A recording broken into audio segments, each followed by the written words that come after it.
ಅಕ್ರಮ ವಲಸೆ ಕಾರ್ಮಿಕರಿಂದ ದೇಶದ ಆಂತರಿಕ ಭದ್ರತೆಗೆ ಧಕ್ಕೆ ಉಂಟಾಗುವ ಅಪಾಯ ಹೆಚ್ಚಿದ್ದು ಕೂಡಲೇ ವಲಸೆ ಕಾರ್ಮಿಕರ ಬಗ್ಗೆ ಸೂಕ್ತ ತನಿಖೆ ನಡೆಸಬೇಕು ಎಂದು ಪಟ್ಟಣ ಪಂಚಾಯಿತಿ ಮಾಜಿ ಸದಸ್ಯ ಎನ್ ರವಿಕುಮಾರ್ ಆಗ್ರಹಿಸಿದರು.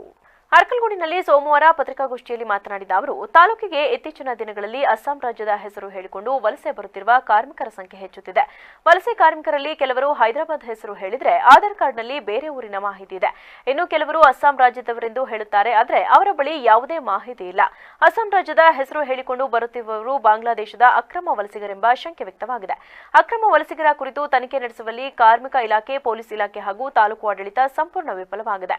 ಅಸ್ಸಾಂ ರಾಜ್ಯದ ವಲಸೆ ಕಾರ್ಮಿಕರು ಬಂದರೆ ಯಾವುದೇ ಅಡ್ಡಿ ಇಲ್ಲ, ಆದರೆ ವಲಸೆ ಕಾರ್ಮಿಕರ ಬಗ್ಗೆ ಕಿಂಚಿತ್ತೂ ಮಾಹಿತಿ ಇಲ್ಲದ ಕಾರ್ಮಿಕ ಇಲಾಖೆ ಇಲ್ಲಿ ಇದೆಯೋ ಇಲ್ಲವೋ ಎಂಬ ಅನುಮಾನ ಕಾಡುತ್ತಿದೆ. ವಲಸೆ ಕಾರ್ಮಿಕರನ್ನ ಕರೆತರುತ್ತಿರುವವರು ಯಾರು ಎಂಬುದು ಕೂಡ ಮಾಹಿತಿ ಇಲ್ಲ. ಎಲ್ಲಿಂದ ಬರುತ್ತಾರೆ, ಅವರನ್ನ ಯಾವ ವಾಹನದಲ್ಲಿ ಕರೆತರುತ್ತಿದ್ದಾರೆ ಎನ್ನುವ ಸುಳಿವು ಕೂಡ ಪೊಲೀಸ್ ಇಲಾಖೆಗೆ ಇಲ್ಲದಿರುವುದು ದುರಂತದ ಸಂಗತಿ. ತಾಲೂಕು ಆಡಳಿತ ಸೂಕ್ತ ತನಿಖೆ ಕೈಗೊಂಡು ಅಕ್ರಮ ವಲಸೆ ಕಾರ್ಮಿಕರಿಗೆ ಕಡಿವಾಣ ಹಾಕದಿದ್ದರೆ ತೀವ್ರ ಹೋರಾಟ ಹಮ್ಮಿಕೊಳ್ಳಬೇಕಾಗುತ್ತದೆ ಎಂದು ಎಚ್ಚರಿಸಿದರು.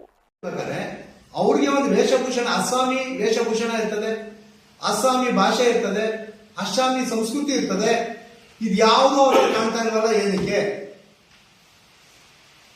ಅಸ್ಸಾಂನಲ್ಲಿ 59% ಹಿಂದೂಗಳಿದ್ದಾರೆ.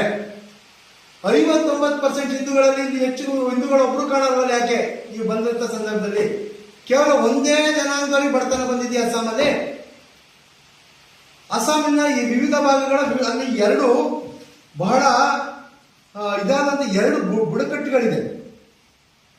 ಆ ಎರಡು ಬುಡಕಟ್ಟು ಏನು ಅಂದ್ರೆ ಕಚಾರಿಯಾ ಮತ್ತು ಚಾಟಿಯಾ ಅಂತ ಎರಡು ಬುಡಕಟ್ಟು ಜನಾಂಗಗಳಿದೆ.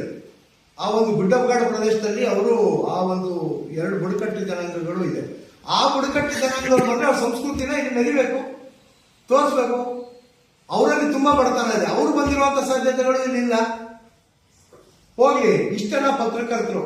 ಮುಖಂಡರಾದ ಶಶಿಕುಮಾರ್ ಮಾತನಾಡಿ, ಅಸ್ಸಾಂ ವಲಸಿಗರ ಕಾರ್ಮಿಕರೆಂದು ಹೇಳಿಕೊಂಡು ಬಂದಿರುವ ಮಹಿಳೆಯರು ಕೂಲಿ ಕೆಲಸ ಇದಕ್ಕೆ ಕೆಲಸಕ್ಕೆ ಹೋಗುತ್ತಾರೆ. ಇಲ್ಲದಿದ್ದಲ್ಲಿ ರಸ್ತೆ ಬದಿಯಲ್ಲಿ ತಿರುಗಾಟಿಕೊಂಡು ಅನೈತಿಕ ಚಟುವಟಿಕೆಗೆ ಯುವಕರನ್ನ ಉತ್ತೇಜಿಸುತ್ತಿರುವ ಬಗ್ಗೆ ಅನುಮಾನವಿದ್ದು ಸುತ್ತಮುತ್ತ ವಾಸಿಸುವ ನಿವಾಸಿಗಳು ದೂರವಿರುತ್ತಾರೆ ಎಂದರು. ಯಾವುದೇ ಜಾಗದಲ್ಲಾದರೂ ಕೂಡ ಬದುಕೋಕೆ ಅವಕಾಶ ಇದೆ, ಇಲ್ಲ ಅಂತ ಹೇಳಿಲ್ಲ.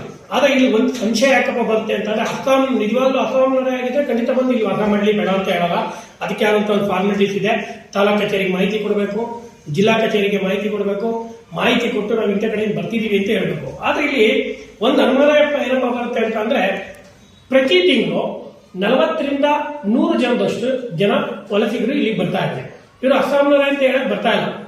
ರವಿಕುಮಾರ್ ಸರ್ ಹೇಳಿದಾಗೆ ಆಧಾರ್ ಕಾರ್ಡ್ ನಲ್ಲಿ ಹೈದರಾಬಾದ್ ಅಡ್ರೆಸ್ ಇದೆ, ಅವ್ರನ್ನವ್ರು ಅಸ್ಸಾಂ ಅಂತ ಹೇಳ್ತಾರೆ. ಆಧಾರ್ ಕಾರ್ಡ್ ನಲ್ಲಿ ಫಿಮೇಲ್ ಅಂತ ಇದೆ, ಅವ್ರನ್ನವ್ರು ಮೇಲ್ ಅಂತ ಹೇಳ್ತಾರೆ. ಈ ತರ ವಿಚಿತ್ರವಾಗಿ ಆಧಾರ್ ಕಾರ್ಡ್ ನ ಮಾಡಿಕೊಟ್ಟಿದ್ದಾರೆ. ಆಧಾರ್ ಕಾರ್ಡ್ ಮಾಡಿಕೊಟ್ಟವ್ರನ್ನ ಈಗಾಗಲೇ ಕಾನೂನು ಕ್ರಮ ತಗೊಳ್ಬೇಕು ಅಂತ ಹೇಳಿ DC ಅವರು ಆದೇಶ ಮಾಡಿದ್ದಾರೆ. ಅದು ಒಂದ್ ಕಡೆ ಆದ್ರೆ, ಇಲ್ಲಿ ಬಂದಿರುವಂತ ವಲಸಿಗರು, ನಾವು ಅಸ್ಸಾಂ ವಲಸಿಗರು ಅಂತ ಹೇಳಲ್ಲ, ಬಾಂಗ್ಲಾ ವಲಸಿಗರೇ ಆಗಿರ್ಬಹುದು. ನಮ್ಗೆ ಅನುಮಾನ ಬರ್ತಾ ಇದೆ. ಯಾಕೆ ಅಂತಂದ್ರೆ ಇಲ್ಲಿಯವರೇ ಕೆಲವರು ಕೂಲಿಗೋಸ್ಕರ ಬೇರೆ ಕಡೆಯಿಂದ ಕರ್ಕೊಂಡು ಬಂದು. ಈ ಸಂದರ್ಭದಲ್ಲಿ ಮುಖಂಡ ನಾಗೇಂದ್ರ, ರವಿ, ಪ್ರವೀಣ್ ಕುಮಾರ್ ಇದ್ದರು.